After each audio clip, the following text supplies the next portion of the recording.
Adam düz çıkma.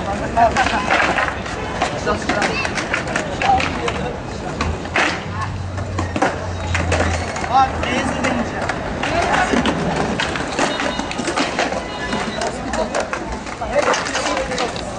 Hep gibi.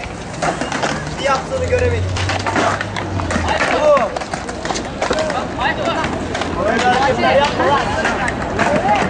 2 yıl oluyor.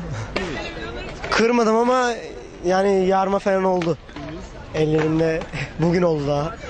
Ben çok düştüm. Hala da düşüyorum. Bir yerlerim ayak bileğim kırıldı. 5 senedir kayıyoruz. Yani bırakılmıyor. Pistimiz var. Abi. Uzakta. İsteriz abi. İsteriz tabii ki de. İstemez miyiz? Abi hangi kanal? Gerçi Bursa'da 2 tane var. Biri skate cazibe merkezinde, biri Ataevler'de. Evet. Bacağımı kırdım. Düşüyorum sürekli ama bir kere kırdım da bayağı düşüyorum yani. Abi. Ya belli bir yaşa gelince tabii bırakılır da hani. Ya öyle devam edeceğiz yani.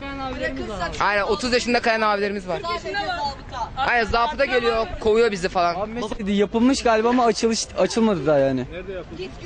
Nerede yapıldı? Ataevler'de. Net bak. Çok küçük. Abi 1000 kişi imza topluyor.